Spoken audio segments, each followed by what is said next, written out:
Mexican boxing couldn't look better with Rafael Espinoza behind the wheel of these matches. Rosa's idea, right? You got to make it ugly. You got to make it look ugly. Oh. And the fight has been stopped. His strength, speed, and height is unmatched, and no one seems to have an answer for him, as he's still undefeated with 28 wins and 24 of them coming by way of knockout.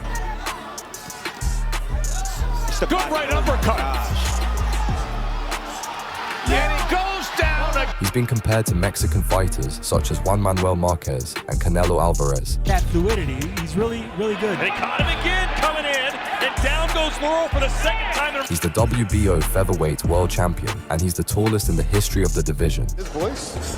Uppercut from Espinosa. That caught him around deep. This is Rafael Espinoza. On December 9th, 2023, at the Charles F. Dodge City Center in Pembroke Pines, Florida, Rafael Espinoza fought Robeisy Ramirez for the WBO featherweight world title. Ramirez was a two-time Olympic gold medalist, and this fight was viewed as a huge mismatch on paper. Ramirez was a massive 15-1 favorite, and Espinoza was viewed as more of a placeholder opponent than a real contender. For almost a decade before this fight, Rafael had mainly been fighting exclusively in Mexico, and this was his chase to break out in the global arena. Leading up to the fight, Ramirez was dealing with huge family stress as his father was hospitalized in critical condition and Ramirez wasn't allowed to return to Cuba to visit him. With that weighing on him, he still managed to have the Cuban crowd that called Florida home, but Rafael proved to be too much for him. Various sizes and styles, it's what they do. He said, listen, that long amateur pedigree. He brings his feet together. He gathers his feet, brings the lead foot back with his back foot. But right now he's holding. Film work in our preview to this championship fight. Ooh, on the good inside, uppercut. three-punch combination with a right uppercut from Espinosa.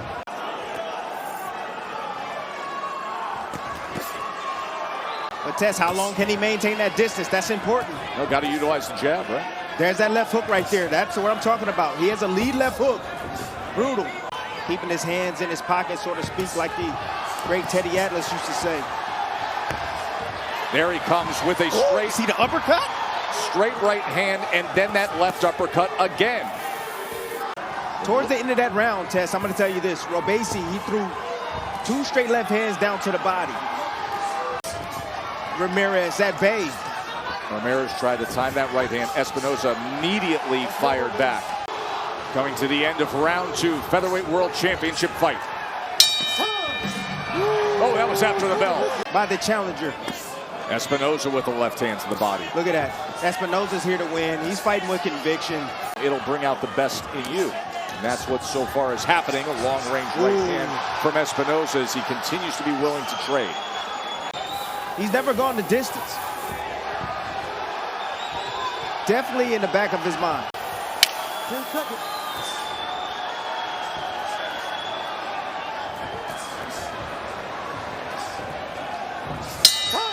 Pulled it back. But Reynoso, he's looking for that. Espinosa, excuse me, is looking for that uppercut. Robeisy this round is committing to the body. He's committing to the body of Espinosa. Stop giving rounds away. You cannot afford to do that, and you've got to find a way inside and work that body. Espinosa can fight the inside, Tess, and I love the way he's circling around and going to that weak side. Good exchange right there. Excellent exchange. Right now, it's a textbook fight right now. Head clash from both fighters.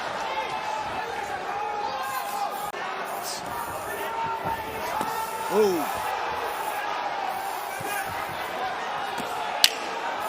Very game and determined Espinosa here as we come to the end of round number 4. Rafael Espinoza. Mark Kriegel brings up the name of Satoshi Shimizu because that was the fighter who was also had a distinct height advantage. 5'11" when Ramirez TKO'd him in 5. This is a 10-year pro. He's a 10-year pro. He knows how to fight, Tess. Good exchange in the middle of the ring. Ramirez still trying to set him up for that leaping, that overhand left. Still trying to set him up for that shot. Ramirez is going to have to fight harder than he's ever had to fight in his entire career. Amateur and everything. Big shots right there landed. Coming in with the left hand. Espinosa, though, keeps stepping to him. Coming in with a series of left hands, partially blocked. That one hit a little harder.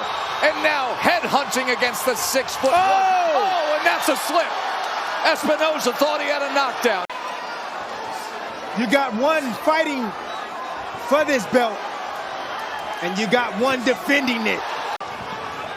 Ramirez looking for another opportunity. Uppercut on the inside. Short right hook on the inside. Comes back with the left. Remember, it was a right hook up top that scored the knockdown earlier. Espinosa willing to trade. Ramirez welcomes it. Back to the center of the ring. Espinosa with a two-punch combination. Right uppercut. Ramirez covering up for the moment. Will he unload here with a right hook again? There it is. There it is again. And a swinging left that sweeps in. And an uppercut comes back from Espinosa. Brings it back to the center of the ring against him. These situations right here, Tess, I've been in these type of situations right here.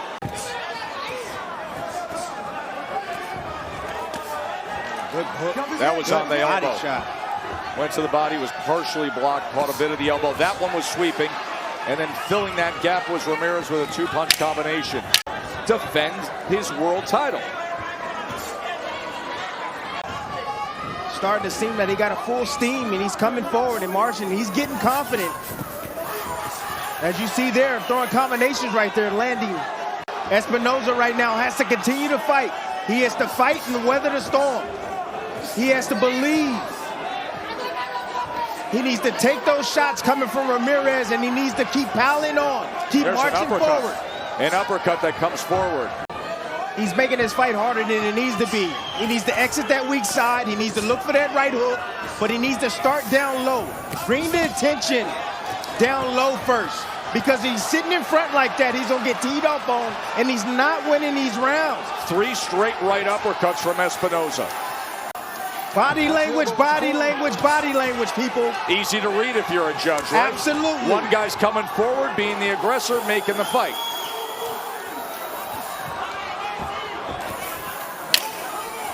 This fight is close. You don't have time to be resting. Look at this work You rate gotta fight. from Espinosa. How bad do you want it? He's showing you. Again, Four-punch combination from Espinosa.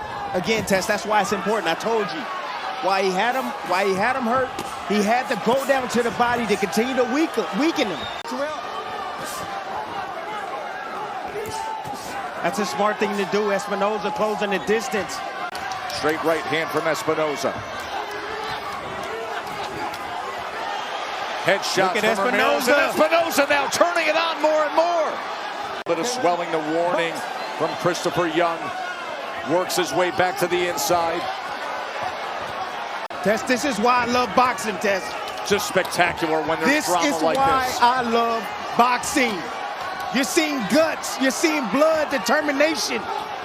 On any given night, from any opponent, anything can happen. Look at this in the final minute. Oh, my goodness. Espinosa just saying, I'm going for it. Ramirez has to do something. He has to do something. Espinosa sending him back against the ropes. Ramirez was trying to grab him. Espinosa scores the knockdown. This could be a massive upset. This is a knockdown in the last round, Timmy. Just too many punches.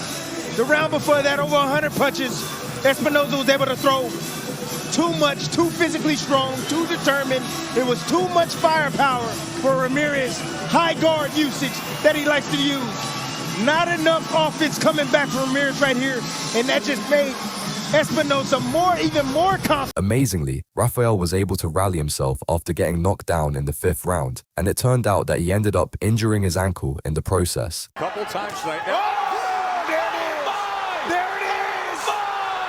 Robeisy Ramirez! Even with the injury, he was able to put on an amazing performance that won him the majority decision over Ramirez, and he became the tallest featherweight champion in the history of the division. After winning the WBO featherweight title, Rafael defended his title against Sergio Chirino Sanchez. On June 21st, 2024, at the Fontainebleau, Las Vegas, Espinoza was given his chance to prove himself against a fellow Mexican boxer who was definitely at the championship level. Similar to Rafael in his fight against Ramirez, this was Chirino's first world title shot and his first pro fight in the States. At the time, Chirino had a record of 22 victories and only 1 defeat, and he was on a 13-fight winning streak since he lost to Mauricio Lara in 2018. This fight was promoted as an all-Mexican title fight, with both of them emphasizing their drive to represent their country with the title. He was able to get off the canvas, but I'm going to tell you, Chirino, good counterpuncher. Quick on the trigger with that left hook. Rafael Espinoza in round number 5. And there's a knockdown scored.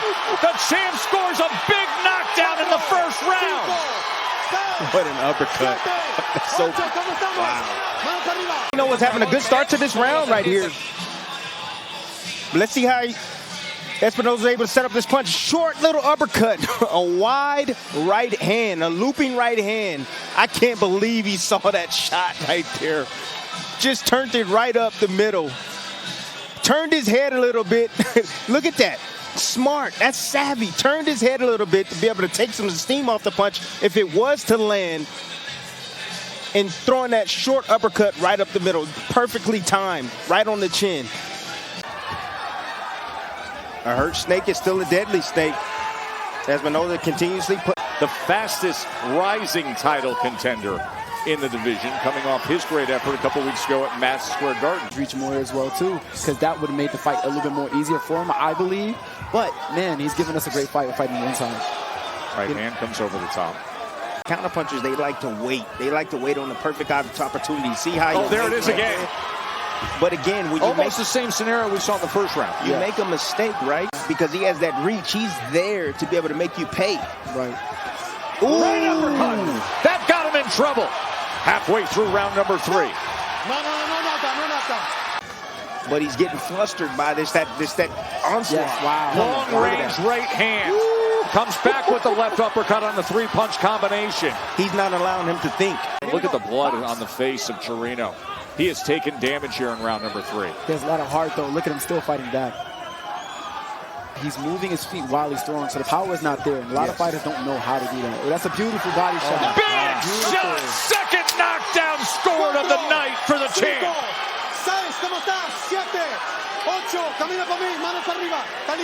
Do land, you got to do some damage. But let's check out this knockdown right here, how it's created. You see him moving into range. Short little shot, get his hands on the inside, but it's nice short place body shot right on the liver. Just right underneath the arm. You see the arms, you see the high guard here. He places a shot just to get his attention right there, taken away from that outside flank. Boom, land a short little shot right there on that right side, right on the flank. And Shu, that was the 4th punch of the sequence. Yeah. Finish to the body, right? You can see the damage of the face of Chirino as well, Timmy. How does he look to you? Oh, he still looks game, but he knows he's outgunned. Yeah. And even that jab doing some damage there. Got more excited to get in the ring with him as well. Well, Shu, you should be excited to be in the ring with all these guys at 126 pounds, especially considering what you've done recently. You see the punches. Tim, this is round 4 for Chirino. He may be game, he may be tough, but it's going to be a long, long night for him. On one of them shots and he catches them when he's not ready or not set, he can win this fight. But that body shot right there got Chirino's attention. In the spider web, there's so much coming at you. You know, unbelievable. Look at that. There's that 4-punch combination. Good right uppercut. Gosh. Yeah. And it goes down again. It's too much heat. Too much heat, Tess. It's over. TKO victory. Rafael Espinoza in his first title defense. He said, I'm better, I'm stronger. Is he ever? Really overpowered him, overwhelmed him with offense, bewildered him, landing shots like that, short punches on the inside. You would think him being the taller fighter, right? that you won't be able to fight in the inside, or he won't be able to fight and shorten his shots up like that on the inside. He's extremely dangerous on the inside. So shorter fighters are going to have problems with him because he knows how to turn those shots over. But well-placed body shot right there. You see, you know, it was just a matter of time, Tess. He just slowly, each round, he started pouring it on more and more and slowly broke him down until the referee steps in there, Cortez, and says, I've seen enough. Landed 63 power punches in not even 4 complete rounds. In the end, Rafael managed to finish his opponent in the 4th round after he completely dominated the fight. Good right uppercut.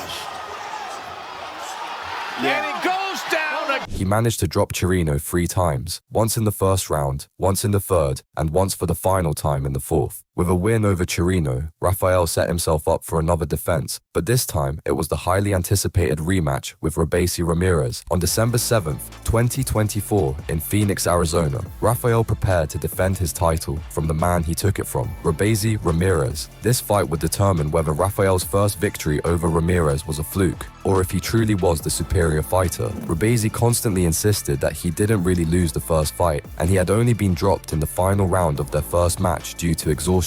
He told everyone that he had improved his physical conditioning through training, and he was amped up for a knockout victory to reclaim his title. On the other hand, Espinoza was more focused on the fact that he was the underdog champion, and he remained composed throughout the pre-fight build-up. Two-punch combination. Nice There's shot a right long there. right hand from Espinoza. There's a right uppercut this time. Tried to wrap it around with a body shot as well. Robeisy Ramirez being more efficient. It's a close fight as we start round. The fight is over, and it's a TKO victory for Rafael Espinoza. Defensive prowess, his only defense is using elbows and pushing that. He's dirty on the inside and follows through with his elbows. I was literally just about to quote that when all of a sudden he flat out stopped and quit, and it's a TKO victory for Rafael Espinoza, Timmy. Yeah, until I see that elbow, I'm not going to say it was an elbow. I know it was a straight right hand, right down the middle. He definitely took 2 rounds. Robeisy Ramirez came to the corner and complained that he couldn't see. He's in my side. I said, why don't you go out there and see what you can do? And when that punch landed, that's all he could handle. All right, so they claim that there was an elbow in the 5th round. They went out to test themselves in the 6th round. As soon as a flush right hand landed, he says, double vision, I can go no further. Ramirez was leading on 2 of the judges' scorecards, but something was clearly wrong to the point that he knew he couldn't continue. After medical exams post-fight, it was revealed that he suffered from a fractured right orbital bone, but he also claimed that Espinoza had allegedly thrown illegal elbows in the beginning of the fight. On May 4th, 2025, Rafael Espinoza met Edward Vasquez in the ring for his 3rd title defense at the T-Mobile Arena in Las Vegas. This fight served as the co-feature to the undisputed World Junior Featherweight Championship between Naoya Inoue and Ramon Cardenas. Considering Rafael's previous performances, Edward came in as a plus 700 underdog, but he was labeled as a high IQ pressure fighter and a capable challenger. Leading up to the fight, Vasquez was very outspoken about his belief that Espinoza was a one-dimensional champion who lacked technical depth. On the eve of the fight, Edward even questioned his experience at the championship level and suggested that his success was due to his height. He believed that his boxing IQ would be the solution for Rafael's height, and he went into the fight with a chip on his shoulder. He's a game guy. Yes, he's short. He's got a height disparity. Got to the inside, got to the kitchen, landed that left hand. When he's ready to turn it on and turn it up, he can. He has the ability to throw 90, 80, the 100 punches around. There's a right hand that lands as there was just a little bit of separation. I like what I'm seeing from Vasquez right here. I mean, he's landing shots. He's coming in behind, leaning in. Not having to worry about anything. Look at the willingness to throw here with those uppercuts. There he goes to the body with that right hand from range. That body shot had an effect. He's hurt. He's hurt. Found the key. Found the key. Vasquez coming in behind his head, leaning forward. There's that right uppercut again. It's been available for the first 3 rounds here. Coming to the end of 3. What a great night of Sunday night fights here in Vegas. Espinoza on the attack. Right to the inside as he doubles up the left hand. Vasquez lands to the body. And look at the pace now as Espinoza on the attack, goes with the uppercut, back to the body, and then a right hand to the body. He hurt him with that left hook downstairs, Tess. And 2 body shots there, the left hook and the right hand. The body work has been great. You can see it. Doubles up to the body again. He's got him in big trouble. The champ's on the attack. Espinoza teeing off on Vasquez. Vasquez trying to survive the last 30 seconds of round 4.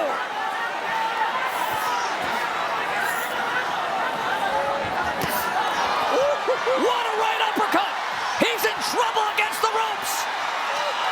Man, oh man, is Espinoza bringing it here tonight! However, see the combination. Oh, good combination. Right. Yep. Hey, good things happen when you let your hands go, and he threw between punches and it worked. One of the best in the game. He goes right back to it, by the way. Doubles up the left hand, goes right back to it. Right uppercut sneaks in as well. It's too much firepower, Tess. Look at it come raining down here. Oh, Vasquez is in big trouble again. A minute to go in round 5, and the ascendant, rising star, featherweight champion is all over him. Espinoza. Body shot, uppercut, uppercut, uppercut. He knows it. He's going after it. Body shot, raining down straight right hands. This thing is over. Espinoza just gets better, better, better, and wins by TKO. Look at this right here, the finish. He knew he had his man hurt. Just a matter of time. 3 uppercuts. Blind him with that lead hand right there. Had his man in the right position right there and just teeing off. Forcing the ref to step in to stop the action. Great work right there. Great experience by Espinoza. That left hook right there, he stopped, he flicked the jab out there and came around that guard. Came around that elbow with that left hook. That started it all right there. He is the winner by way of technical knockout, and he is still the undefeated WBO featherweight champion of the world, Rafael Espinoza. Rafael did more than enough to prove that he was more than a one-dimensional fighter. He was a relentless champion. Rafael was relentless from start to finish until the referee called an end to the fight in the 7th round after watching Edward eat more than enough damage. He knows it. He's going after it. Body shot, raining down straight right hands. This thing is over. Espinoza just gets... On November 15th, 2025 at the Arena Coliseo in San Luis Potosi, Mexico, Rafael defended his belt against Arnold Khegai. Once again, Rafael had a height advantage over his opponent, but this time it was even more extreme as he stood 6 feet 1 inch and Khegai was only 5 feet 5 inches. This was Espinoza's first title defense in Mexico, and he felt the pressure of fighting in front of his home crowd for the first time since winning the title 2 years prior. Khegai was known for his legendary durability and Muay Thai background, and analysts weren't sure if Rafael could handle a man who hadn't been knocked out in his decade-long career. On the other hand, Espinoza went into the fight as a 20-1 betting favorite, and fans believed that Khegai was just another stepping stone on his way to bigger opponents. Muay Thai, you can't, in boxing, you can't do that. So he's kind of stuck. And to your point, like if your defense is predicated on taking contact, there's that right hand over the top. It's a lot harder to do against a guy like Espinosa who, when he feels like it, cranks up the volume, but also punches with authority. Body work there from Espinoza, and that's something he's able to do despite that height. Because of the length, yes, he can reach and land those body shots from a safe distance. Back comes Khegai with a left hand to the body of his own. Yeah, and I guess everyone that fights Espinosa sort of has the same theory. This tall, skinny guy, if I can get inside on him and hit him in the body, I can make something happen. But the theory and the reality often are 2 different things. Yeah, and the reality is that he's waiting for those moments too. Espinoza is one of those tall fighters who loves being on the inside. And as fighters at a high level have found out, it could be like fighting an octopus. Yes, on the inside. It's like Sweet Caroline. I imagine it's fight music. Soundtrack for what has already been and will continue to be an exciting main event here between Espinoza and Khegai, as the guy lands a right hand to the body.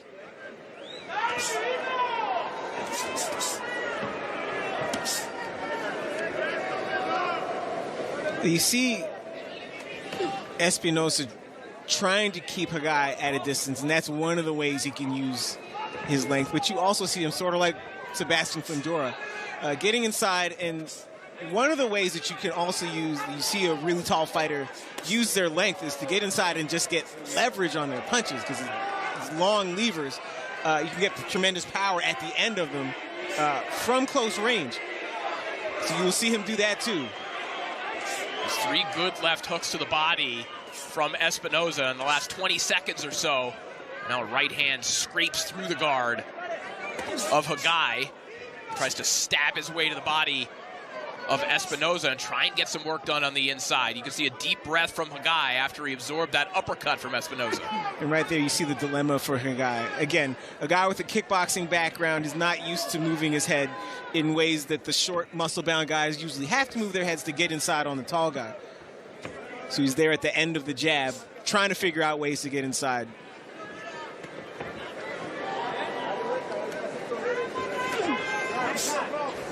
So a guy trying to leap in with that left hook. And one of his hallmarks, you go back and you watch the Fulton fight or the Joette Gonzalez fight or better nights even for Khegai. His hallmark has been intensity. Yes. It's not necessarily overwhelming punch volume. You pointed out earlier in the broadcast, primarily Khegai is a big one-punch kind of guy in succession. But there's an intensity about his approach that has been dampened a little bit already just by the volume and the length of Espinoza. And the other problem, if you're fighting Espinoza and you are a one big punch at a time guy like Khegai, is that Espinoza has very good timing. And if you loop a punch, he will throw something right in between. And something that you won't see coming. This body shot there from Espinoza. It's a heavy jab that Espinoza is throwing here tonight. Sets up uppercuts just like that.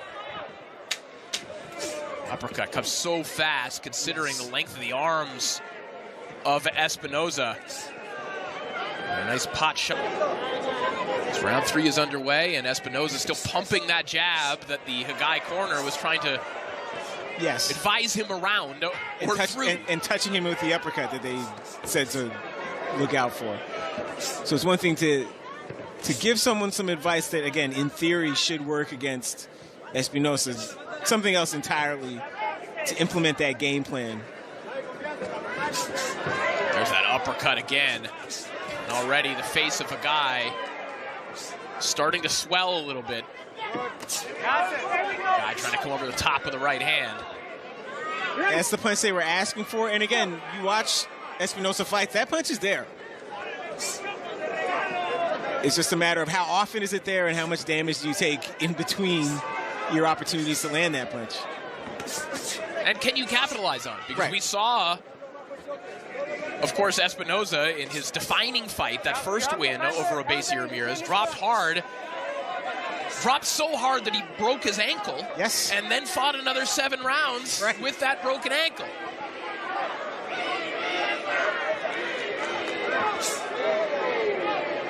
Espinoza, before that fight, wrote a note to himself, a letter to himself.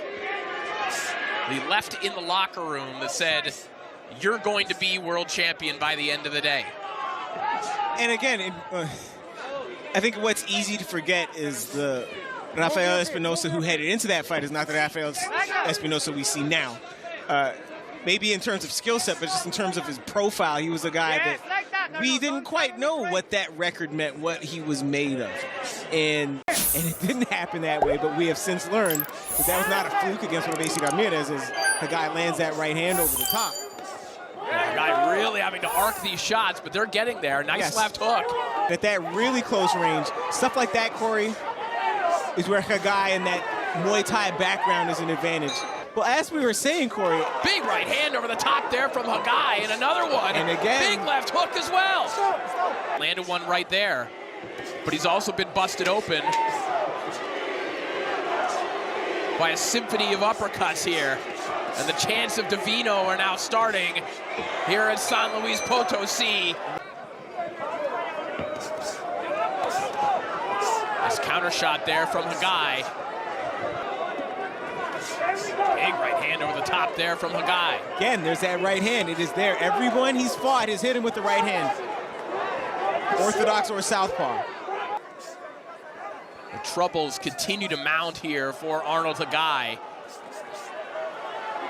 as the uppercuts and the combinations just do not stop coming from Rafael Espinoza. Absorbs in exchange. This is death by 1,000 cuts, courtesy of Rafael Espinoza. More pertinently, about 4 cuts on the face of Arnold Khegai. And now you're starting. His legs might be betraying him. That's new. That's the first time we've seen him in this fight stumble. Right there. Big right hand. And Rafael Espinoza is on fire here in the 7th round. Now, as they're watching Khegai just get absolutely battered. Yeah, and it's... Oh my goodness, what a left hook there from Espinoza. Khegai.